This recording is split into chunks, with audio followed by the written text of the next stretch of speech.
नमस्कार दोस्तों, पॉजिटिव ज्ञान चैनल पर आपको दिल से स्वागत है। दोस्तों, अक्सर हमारा दिमाग विचारों से भरा रहता है। हम लोगों के बारे में, अपने बारे में, अपने काम के बारे में, परिवार के बारे में और वो सब सोचते रहते हैं जो हमारे दिमाग में भरा रहता है। वह कभी भी साफ नहीं होता है और इसीलिए हमें सब बार बार याद आता है और हम दुखी और चिंतित रहते हैं। लेकिन इस कहानी से आप अपने मन को अच्छी तरह से साफ कर पाएंगे। आप अपने मन की धुलाई खुद कर सकते हैं। बस इस वीडियो को पूरा लास्ट तक सुने। एक बार एक गुरु और शिष्य एक सुनसान जंगल से गुजर रहे थे। तभी शिष्य अपने गुरु से एक सवाल करता है, गुरुजी, ऐसा क्या होता है?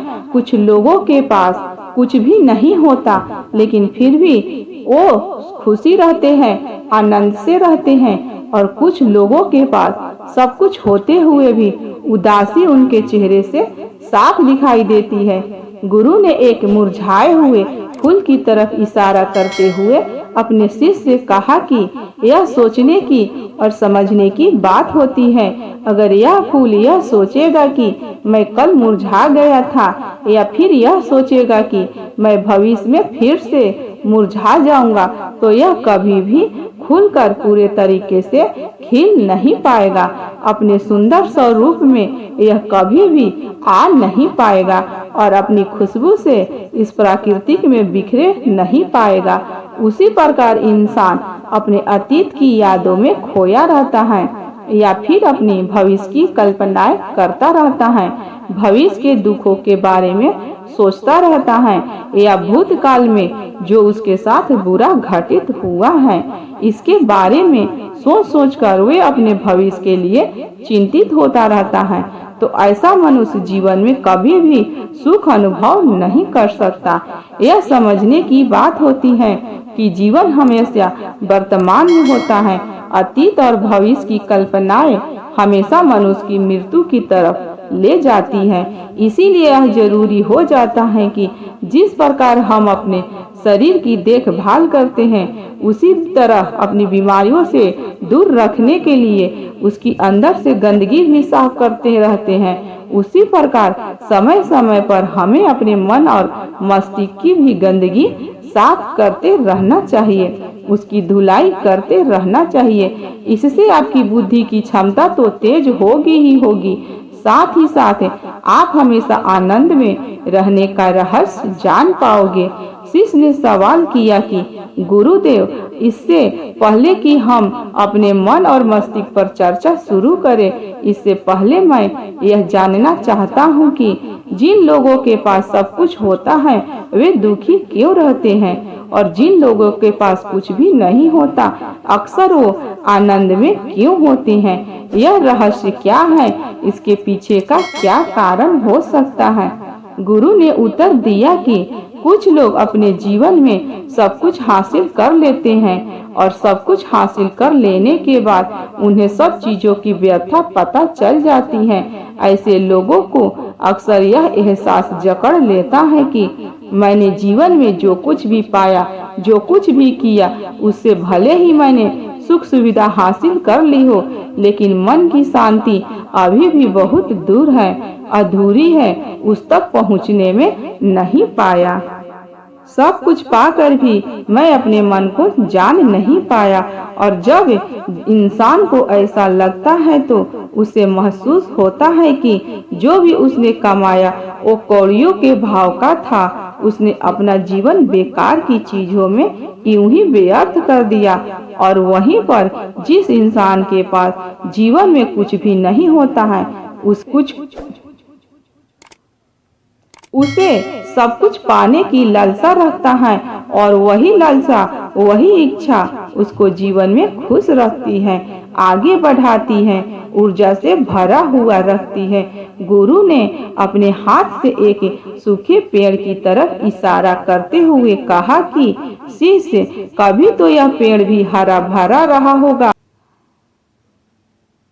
अनेक प्रकार के पंछी और जानवर इस पर चिहकारियां करते रहे होंगे, इसके फलों को खाते होंगे। उस समय इस पेड़ को भी यह पता नहीं होगा कि एक दिन तुम सूख जाओगे और तुम्हारी हालत इतनी बदतर हो जाएगी कि तुम किसी को छांव तक नहीं दे पाओगे, तुम्हारे ऊपर पत्ते तक नहीं रह जाएंगे, फल तो दूर की बात रही। उसी प्रकार मनुष्य अपने जीवन की दौड़ में यह भूल जाता है कि जिस दौर में वह सबसे आगे निकलने की कोशिश कर रहा है उसका अंतिम चरण तो मृत्यु ही है। काश वो कभी इस दौर से अलग हटकर यह देख पाए कि उसका अंतिम चरण तुम्हें कहीं नहीं पहुंचाएगा, कि जिस दौर को वे सबसे आगे निकलकर जीतने के ख्वाब देख रहा है उसका अंतिम चरण मृत्यु ही है। काश वो कभी जीवन की दौर में ठहर कर यह देख पाए किसका अंतिम चरण क्या होगा, तो वे उन कामों को तेज अंजलि दे सकता है जो व्यर्थ है, जो बेकार है, और ऐसे कार्य की तरफ आगे बढ़ सकता है जो उसके जीवन में आनंद पैदा करते हो, जो उसके जीवन को एक नई। गुरु ने खुद की तरफ इशारा करते हुए समझाया कि एक योगी वो होता है जो जीवन की दौड़ में ठहर जाता है, जो यह समझ लेता है कि जीवन का अंतिम चरण तो मृत्यु ही है।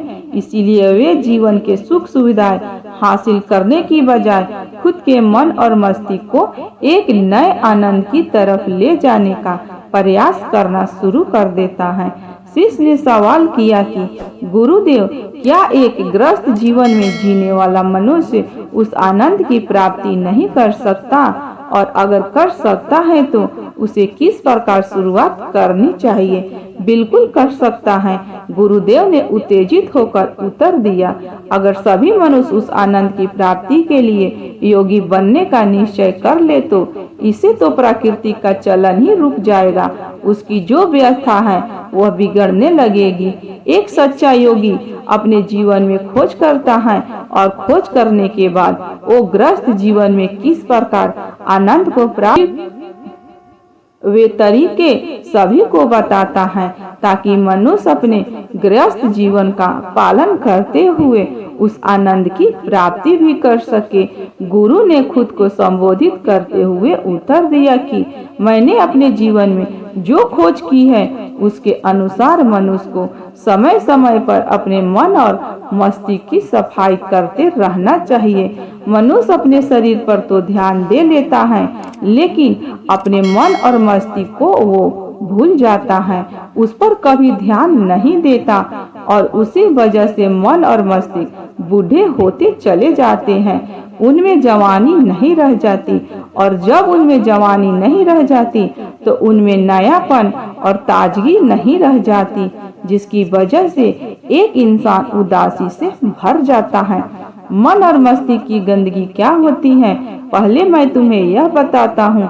हर मनुष्य के जीवन में कुछ ऐसी घटनाएं घटित हैं जिसका उसके मनोमस्तिष्क पर बहुत गहरा असर पड़ता है। वे जीवन प्रयत्न उस घटनाओं को भुला नहीं पाता है, और वही घटनाएं उसके मन में पूरी तरह से पक्की बैठ जाती है, जो उसके मन में गांठ पैदा कर देती है, और भविष्य में जब भी वो कोई काम करेगा तो ये घटनाएं उसको प्रभावित करेगी, उसके विचारों को, उसको निर्णय को पूरी तरह से बदल कर रख देगी। ऐसे मनुष्य की दृष्टि भी भ्रमित हो जाती है, जो सत्य स्वरूप को नहीं देख पाता। वे चीजों को उन घटनाओं से जोड़कर भ्रमित तरीके से देखता है। उदाहरण के लिए, अगर किसी बुरी आंख वाले आदमी ने आपको धोखा दे दिया तो अब जीवन प्रयत्न बुरी आंखों वाले आदमी को हमेशा धोखेबाज समझते रहेंगे, उस पर कभी पूर्ण रूप से विश्वास नहीं कर पाएंगे। लेकिन समझने की बात यह होती है कि जिस इंसान ने आपको धोखा दिया, वो धोखा आपको बुरी आंखों से नहीं मिला, वो उस इंसान का स्वभाव से मिला। लेकिन उस इंसान के स्वभाव से हमारे दिमाग में उसका एक चित्र छप गया, उसकी एक छवि बन गई, और वह छवि दूसरे आदमी से जब हम संपर्क करते हैं तो बीच में एक दीवार की तरह खड़ी हो जाती है, और इसी वजह से दो लोगों के बीच प्रगाढ़ संबंध स्थापित नहीं हो पाते। जो मनुष्य के लिए सबसे जरूरी यही होता है कि वे अपने आप को अतीत की घटनाओं से फ्री रखें। उन घटनाओं से प्रभावित होकर वो दिमाग में किसी तरह की छवि ना बनाए। कुछ लोग इस बात पर यह सवाल खड़ा कर सकते हैं कि फिर जीवन के अनुभव किस काम आएंगे, लेकिन समझने की बात यह होती है कि हम जीवन के अनुभव में भी भ्रमित तरीके से ज्ञान लेते हैं, सही तरीके से उनमें सीख ले ही नहीं पाते। ठीक उसी प्रकार जिस तरह हम बुरी आंख वाले की आंखें जिम्मेदार नहीं थी, धोखा देने वाले की उसका स्वभाव जिम्मेदार था, लेकिन मनुष्य अपने अनुभव में उस बुरी आंखों को याद रखेगा, उन स्वभाव को भूल जाएगा। शिष्य अपने गुरु की बातों में इतना खो गया कि उसे चलते चलते जंगल के रास्ते में पड़े हुए कांटे दिखाई नहीं दिए और अचानक उसके पैर में एक कांटा चुभ गया। गुरु ने उसका कांटा बाहर निकालते हुए उससे पूछा, यह कांटा तुम्हारे पैर में क्यों लगा? इसके पीछे तुम किसको जिम्मेदार मानते हो? गुरु ने कहा कि तुम मुझे भी जिम्मेदार मान सकते हो, क्योंकि मैं तुम्हें एक बात सुना रहा था। क्या तुम खुद को भी जिम्मेदार मान सकते हो, क्योंकि तुम मेरी बातों में इतना खो गए कि तुम्हारे रास्ते पर ध्यान ही नहीं रहा? क्या तुम इन पेड़ों को जिम्मेदार मान सकते हो जिन्होंने ये कांटे इस रास्ते पर बिछा दिए? शिष्य ने उत्तर दिया कि गुरुदेव, इसमें मैं खुद को ही जिम्मेदार मानता हूँ, क्योंकि आप तो अपना काम कर रहे थे और इस पेड़ ने भी अपना काम किया, पर मैं अपना काम पूरे होशों पूर्वक नहीं कर पाया।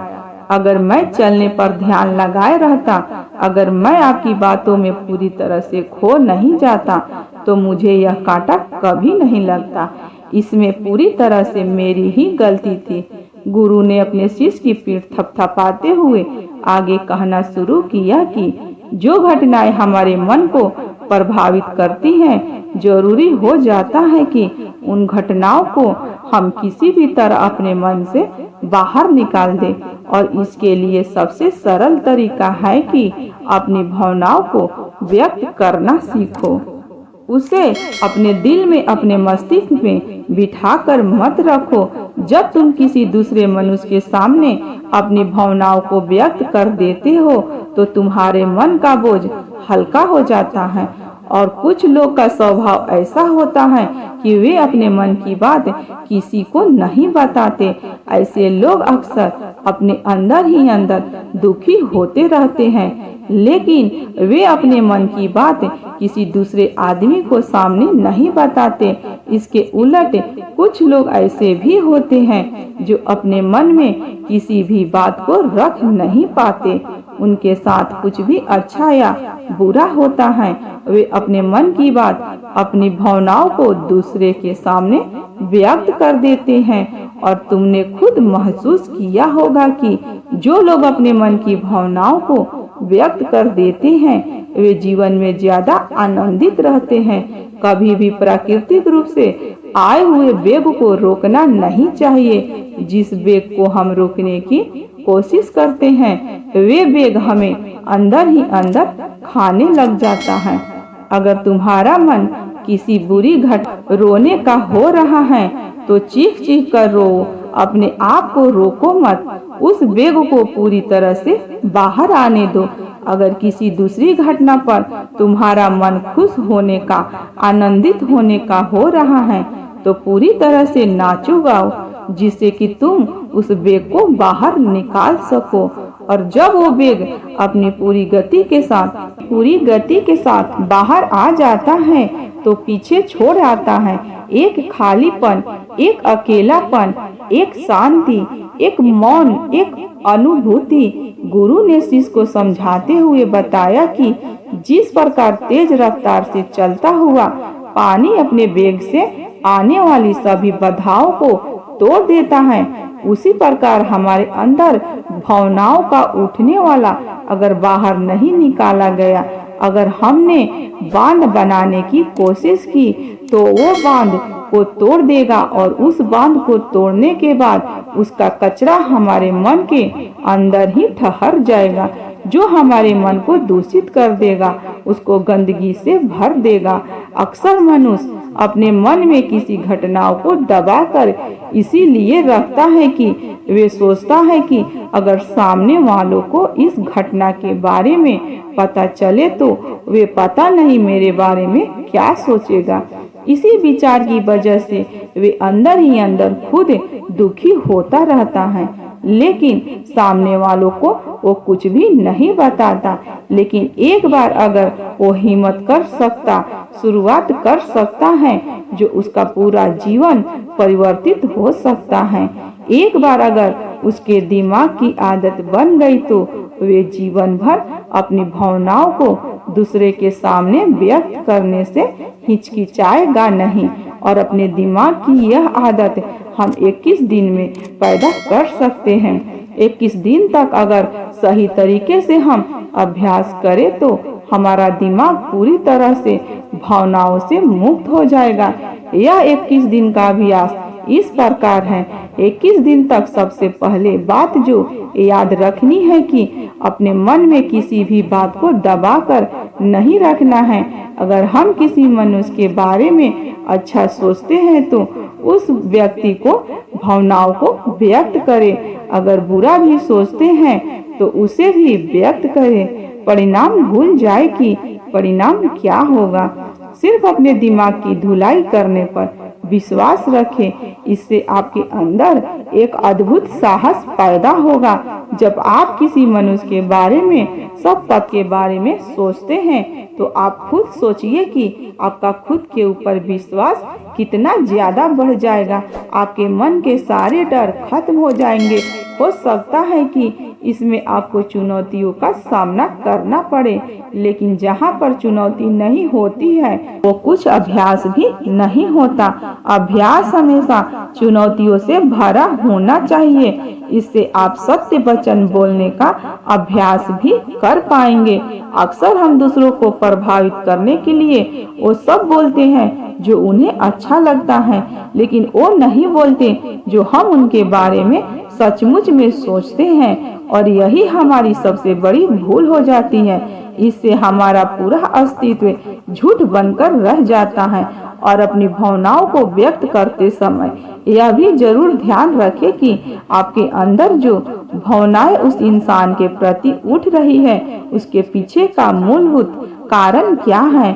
उदाहरण के लिए, जब एक नौकर अपने मालिक के लिए कोई काम करता है और वो काम अच्छे से नहीं कर पाता तो मालिक उसे डांट फटकार देता है, जिससे उसके अंदर उसके प्रति क्रोध की भावना ये उठती है। लेकिन समझने की बात यह होती है कि मालिक तो आपको कहेगा ही, वो तो डांटेगा ही अगर आप काम अच्छे से नहीं करेंगे। तो अगर आप काम अच्छे से कर रहे हैं और फिर भी आपका मालिक आपके साथ अच्छा व्यवहार नहीं कर रहा है तो आप खुलकर अपने मालिक को अपनी भावनाएं व्यक्त कर सकते हैं, बिना यह सोचे कि इसका परिणाम क्या होगा।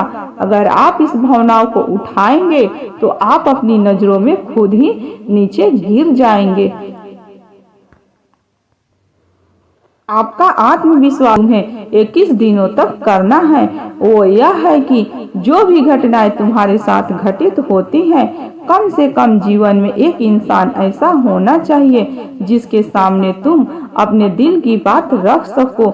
चाहे अच्छी बातें हो चाहे बुरी बातें हो, वो सब बातें तुम बिना कुछ सोचे विचारे, बिना इस डर से कि वे इंसान तुम्हारे बारे में क्या सोचेगा, तुम उस इंसान को अपनी सारी बातें बता सको और वो इंसान तुम्हारी सारी बातें सुनने के बाद तुम्हारे लिए कोई छवि पैदा ना करे।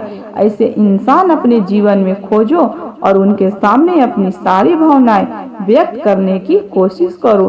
दिन में जो कुछ भी घटित होता है, अच्छा लगता है, उसको एक दोस्त की तरह बताने का प्रयास करो। इससे तुम्हें यह पता चल पाएगा कि तुम्हारा मन घटनाओं के प्रति किस प्रकार की भावनाएं पैदा करता है। तुम अपने मन को समझने में सक्षम हो पाओगे। जब तुम किसी दूसरे आदमी को यह सारी बातें बताते हो तो तुम खुद भी अपनी प्रतिक्रिया रोके उस घटना के प्रति तुम्हारा क्या रवैया रहा है और उसके प्रति खुद का आकलन भी कर पाते हो। और तीसरा अभ्यास, जो दल को पार करके अपने आश्रम में पहुंच चुके थे। तो दोस्तों, उम्मीद करती हूँ आपको इस कहानी से एक अच्छी सीख मिली होगी। यह कहानी आपको कैसी लगी हमें कमेंट बॉक्स में कमेंट करके जरूर बताएं और साथ ही इस कहानी को अपने दोस्तों के साथ जरूर शेयर करें ताकि उन्हें भी इस कहानी से कुछ सीखने को मिल सके। धन्यवाद दोस्तों।